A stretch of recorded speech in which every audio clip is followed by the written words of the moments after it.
friends, how are you doing? Tech stocks continue their declines along with the Standard & Poor's 500. Investors are getting as nervous as in the beginning stages of the pandemic itself. Me, I want to be able to enjoy when my stocks go up as I'm getting richer, but I also want to be able to have a laugh when my stocks are going down, because that means I can go and buy what I already like with a discount. And when the market overall comes down, there might be new or actually old stocks that can return to my portfolio, and, drum rolls here please, there is a new stock in my portfolio. A stock I first bought March 21, then I sold it in January 22, and now I have bought it again as the price has gone down, and you guessed it, the stock is Alphabet, known as Google too. I made a nice return of 30% last time when I had Alphabet in my portfolio, and now I want to make even more than that. Of course, 1 year holding period is too short most of the time for the long-term game that I'm playing here, but sometimes you need to sell when things heat up too much and hope to get a chance to hop back on the train with excellent companies like Alphabet when Mr. Market gets a hangover and depression at the same time. Google has broken my buy target now, and I have started buying it now. By the way, I will make a video on how my full stocks and ETFs portfolio looks right now after this video, so if you're curious to have a look at that, please subscribe to the channel now and you will not miss it when it comes out. Cheers. But now, you're here because you want to know why I bought Google or Alphabet, so let's get on with the stock analysis next. Alphabet provides online advertising services globally. It operates through Google Services, Google Cloud, and other BETS segments.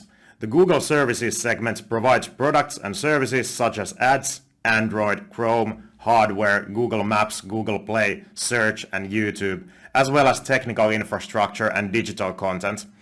The Google Cloud segment offers infrastructure and data analytics platforms, collaboration tools, and other services for enterprise customers.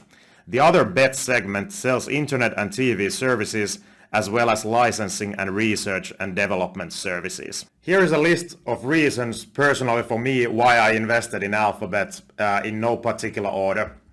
Among super investors I follow at dataroma.com, Alphabet was the third most bought stock in Q1 this year and fifth most bought stock in Q4 21 and Q1 22, so the last quarter, and the quarter before that. At least among famous investors, there is still great belief in Google's business and Google. Price to earnings is today around 19, and this is low for Google in my opinion. Alphabet's balance sheet is amazing, no debt and huge pile of cash and short-term investments worth of 105 billion or so. Those are astronomical numbers of cash you have in your balance sheet. Google has been an excellent compounder company for shareholders throughout its history, and it attracts young talent to the company and keeps on innovating all the time to stay in the forefront of technological advances in the world. Revenue has been climbing up always, and since 2018 shares outstanding have declined constantly. When it comes to competition, if you checked my last video on Meta or Facebook, whatever you want to call it now, you know that Meta is facing increasing competition as a social interactions app from the likes of TikTok mainly. YouTube, on the other hand, I cannot really see myself threatened by TikTok or Meta for that matter, because Meta and TikTok concentrate on short form video, which content is largely different from the content here on YouTube, longer form videos I mean. So I feel these are two different products, in my opinion, both needed by us consumers. When Meta is communicating and entertainment and TikTok is only basically entertainment, I feel Alphabet offers so much more with their apps on top of just entertainment.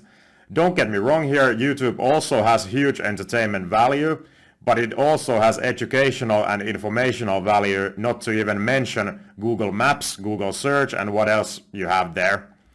Alphabet offers so much more and so much to the modern human being that I don't think many people have even an idea how central part of Alphabet is of their lives. Absolutely huge moat company, if not the hugest in the world.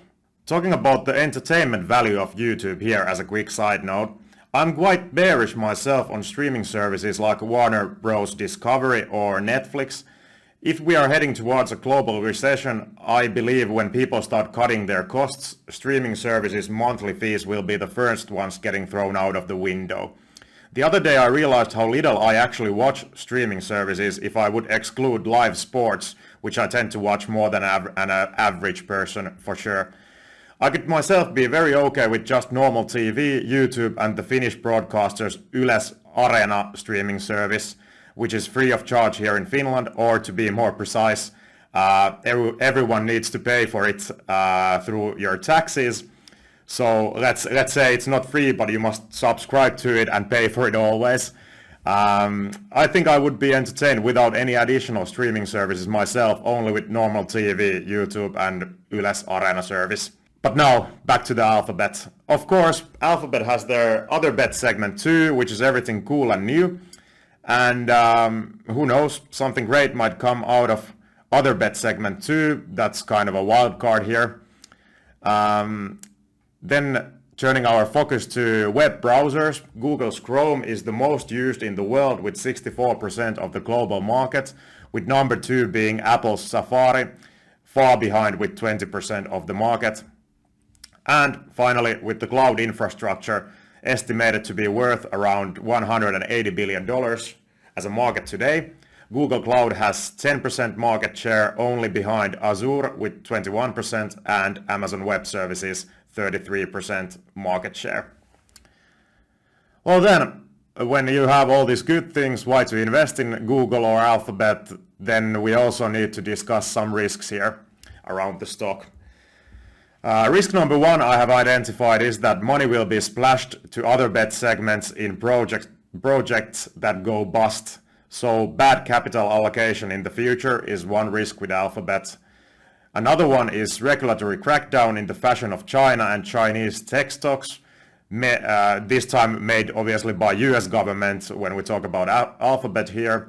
Although I don't see this as a big threat because of Google's importance to national security of the United States. If US wants Google to beat Chinese counterparts like for example Baidu and Tencent in global competition, better not restrict the beast too much. And finally, third risk is unethical practice by the company resulting in huge fines. So when you are as big as Alphabet, you deal with big amount of legislation for sure, and obviously sometimes you might do something unethical. This will result in fines.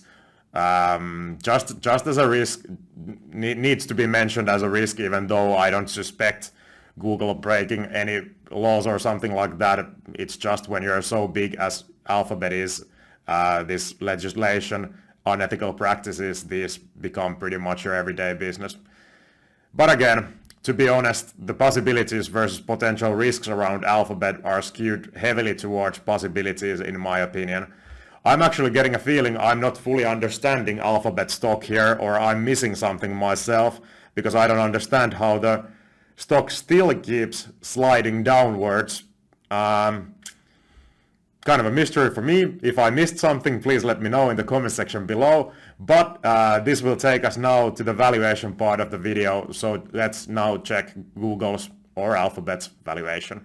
Assuming the company can keep growing its cash flows with 10% annually for the next 10 years and have terminal growth rate of 2, with 10% required rate of return annually, I end up with Alphabet's fair value being today $3,238 per share. Margin of safety as always needs to be considered. I took minus 25% off with this one, and the value would be then $2,428. Today when writing this script, the stock is at $2,120, so you see why I started buying now. Can the stock go lower? Absolutely. Sky's the limit for market madness. If things stay as they are with Google, with Google's business, so nothing big happens, I'm most likely dollar cost averaging down if the stock price keeps on dropping from here. I want to claim if Alphabet drops to $1,500, which might happen, everything is possible, and the world has still not yet ended, the stock is an absolute bargain at that price, and a money printer at $1,500. This is my prediction. But as you know, no financial advice ever on this channel, just opinions of an enthusiastic 32-year-old Finnish investor. How much would you be willing to pay for an Alphabet stock today? Let me know. Also, remember that I am biased here because I am a Google fanboy making videos on YouTube, and naturally I have a need to own a piece of this platform too, just as a joke. But still, always take a note of your personal biases when investing. One of my neighbors has a Tesla outside and it's absolutely gorgeous car, but the car is not the same as the stock, you know. Price matters always, and in this case, the price of the stock matters always, even though Jim Cramer might disagree with me sometimes. Well, that was it. That was Alphabet. See you in the next video then, where I reveal my portfolio to you as promised. Subscribe to the channel now and you won't miss it when the video comes out, probably sometime next week. The summer has started here in Helsinki, so I wish you all nice starting summer wherever you are in the world. See you in the next video, hopefully. Thank you for watching this video, and bye bye. See ya.